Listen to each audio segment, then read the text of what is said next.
Hey, devil been thinking I lost. No, Jesus drip, I got the sauce. Whoa, send the hate flying, no cross. Boom, move it to the side like a slide show. Feel like I'm David, my ghost like Goliath. Spreading the word and I'll never retire. Following God cause the devil's a liar. Up in the clouds and nowhere near the fire.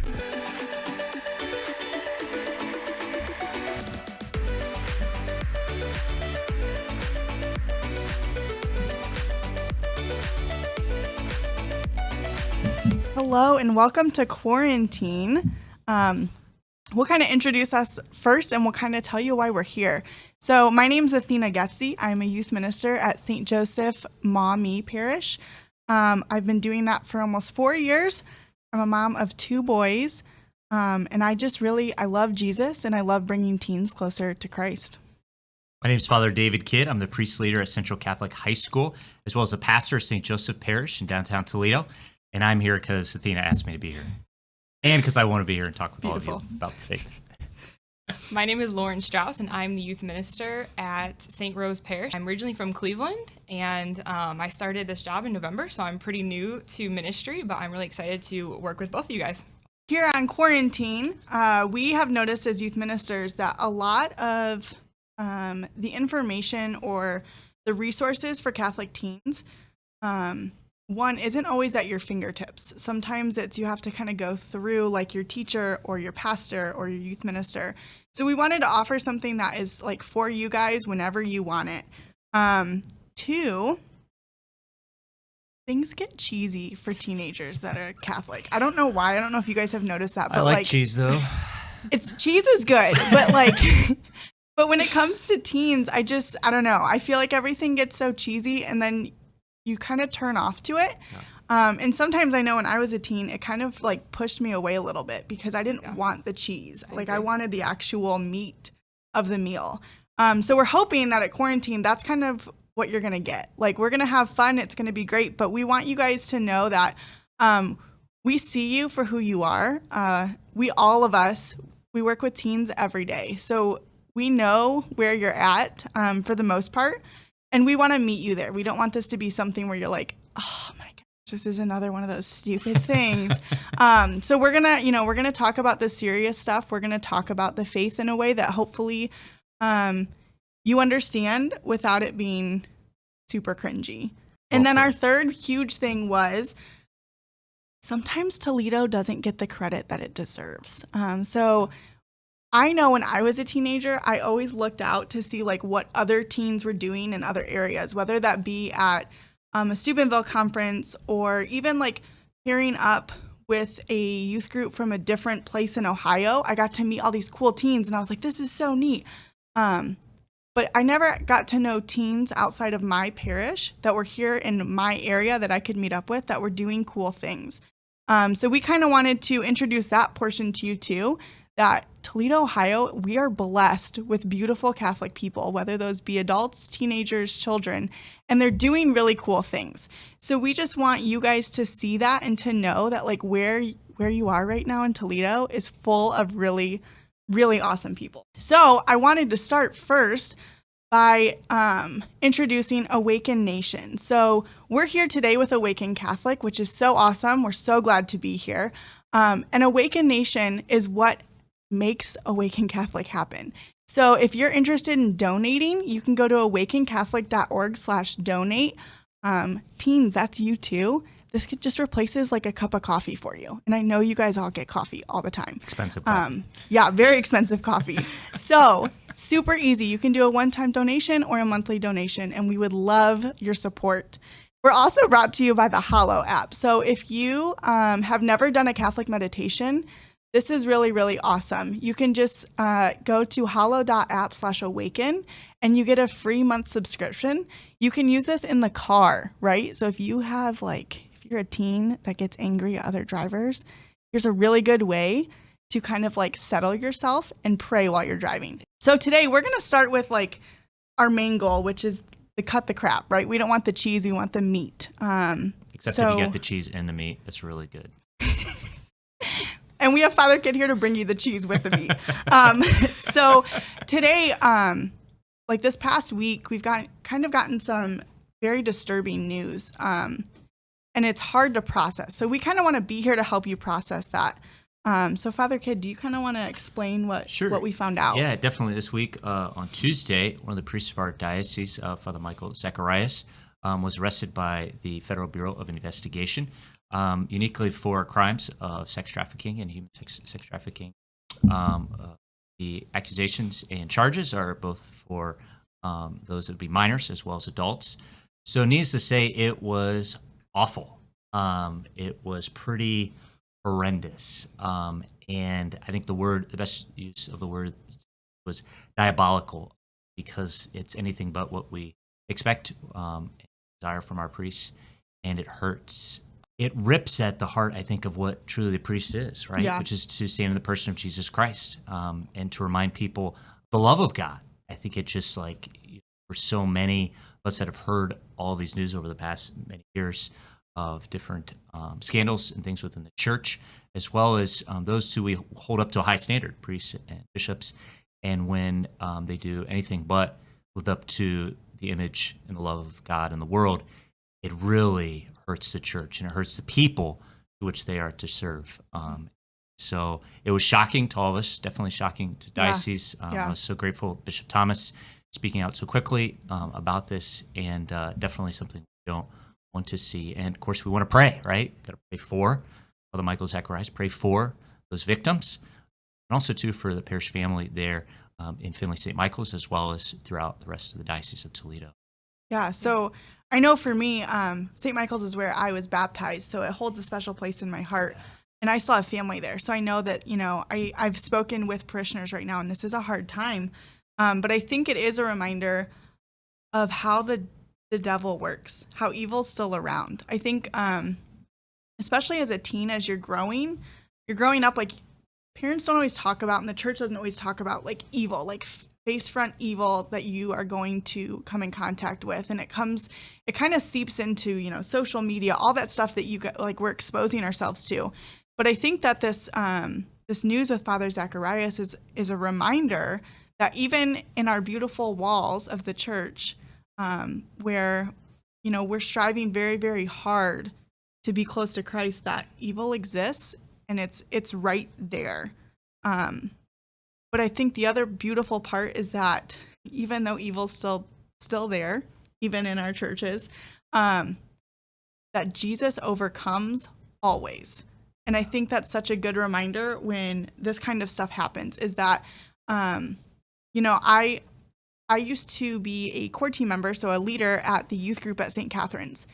And they would have been in the same class as one of the victims. And so some of those students have started posting on Facebook, and they have every right to be angry. But some of the comments were kind of like digs at the Catholic Church. And for me, it's really hard, because the Catholic Church, to an outsider or someone who isn't very familiar with it or with her, is just like a building. And then it's the priests that are supposed to represent that, which is true. But just because a priest represents something doesn't mean that the priest is the church. And I think it's a really good reminder that we have really holy, wonderful priests in our diocese. And that just because one had horrible, horrible sins, doesn't mean that the rest of the work that they're doing is bad. It doesn't mean that we then have to think of every priest in that way. I've seen that too, of comments of people saying, well, this priest made me uncomfortable in this one, and that's why I didn't do this. It's just like if you had a bad teacher or, even a bad family member. It doesn't ruin, just because grandma might be a little bit crazy doesn't mean that your mom's a little bit crazy. Well, sometimes, but It almost becomes a stereotype. Yeah. yes, Right? yeah. Yep. And the work that the Catholic Church is doing is already so hard, and priests already have it so hard. Father Kidd and I actually had that conversation, that what he does on a daily basis is already difficult. And then when news like this comes out, it makes their job harder, rightfully so, because we should be a little bit worried and question it a little bit. But I think it's just a good reminder that priests are still needed. I know the first thing that I did when I heard the news, I was actually sitting next to our pastor, Father Eric, and the first thing that I did was, one, check on him, but two, look to him, right? Like, he went straight into our church to go pray. And for me, that was such a beautiful reminder that Christ is still here. He's still needed. The priests are still needed. And the church is still needed. That's well put. And I think too, it's, masses still need to be said, confessions still need to be heard, and the work of Christ and the work of the church continues even in the midst of sin. Someone said to me yesterday, they said, we were sitting during church, where the sinners are, all the way in the back. And I said, you mean anywhere and everywhere in the church, including in the sanctuary, are where the sinners are? And you think, often we have that idea of, the church is where the perfect are. And it's not. It's where the imperfect go to be made perfect by God's grace. Right. And so it's not something so much we do. We cooperate and participate in that gift of grace that we receive in the sacraments. And that's why we go, right? That's why we have that gift to be able to go and receive the grace of God in the sacraments of the church. And we all need that uniquely, especially those who are called to serve at the altar of the Lord, because we know the example that all of us need. And I continually always am impressed by families and friends who continue to live out their vocations, whether it be in single life or priesthood, uniquely in married life, husband and wife. And it inspires me to be a better priest, seeing their example and knowing that we do all of this through and with Christ. Yeah, I think another reason why we wanted to bring a lot of people, seems like, tend to want to avoid this conversation. Want to talk about especially with teenagers. Yeah, especially with teenagers. Yeah. Awkward. People just, they just don't want to have this awkward conversation, and they just don't want to feel uncomfortable about it with other people. But I think it's really, really important that we do talk about it, just because it affects us all. One of my favorite quotes, and I actually saw it on a t-shirt at Steubenville one year when I was a high schooler, but it will never leave my mind, is that the church is not a museum for the saints, but it's a hospital for the sick. And I think, honestly, Father Zacharias is a beautiful example of that. He leaned into the church and to Christ and kind of hung on to that while still, sinning in the most horrible way. But again, it just shows that the Catholic Church is needed no matter where you're at in your life. And it's not a fun thing to talk about. But like Lauren said, it's very, very important, and we want to be crystal clear with you guys and treat you with respect. And I think to do that is to have these conversations and to talk about the ugly and bring the truth into light in that. Right. And I think too, it doesn't undermine any of the good that Father Mike did do. Mm-hmm. I think that's important, right? It's either like, these good people over here and these bad people over here. It's like a lot of, people that are doing great things, but also not so good things. And I don't think that undermines the good that has been done, but it does complicate it, doesn't it? It makes it like, it's like often when we say when someone's lying, right? It's like, you said this and then you did this. And it's like, wait a second, which one is it? And I think that's where it's then confusing, right? We're trying to look to people for advice and for clarity and for truth. But I think if we look at ourselves too, we recognize there are times where we fall short of it. Yeah, I think it's an important reminder too that Father Mike is still a person. He is still a person of God, and although he did horrible things, you're not defined by your sin. I think that's a really good reminder too, because I know as a teen, like when I was doing something I wasn't supposed to do, I didn't feel comfortable talking about it or going to confession because that's uncomfortable, right? Yeah. It's uncomfortable to admit that you're wrong. But I think it's a good reminder to know that like you are not your sin. So Father Mike, he did horrible things, but that doesn't make him like a horrible person. It just means that he's fallen away from God. And like Father Kidd said, it's very, very important to pray for him and his family. And I know we want to jump to the victims, which is so important, but we also need him to heal. We need him to heal so that this doesn't happen again. And whatever that looks like for him, we just pray that he gets that. Definitely. And you think too, of those priests that have done awful things and hurt, whether it be minors or adults, too, it's like, okay, so what happens after we've tossed them out? Right? Like, all right, get them all over here. Often we'll just put them in a corner. It's like, who's going to go help them now? Yeah. Right? Because that would be the same for any of us, right?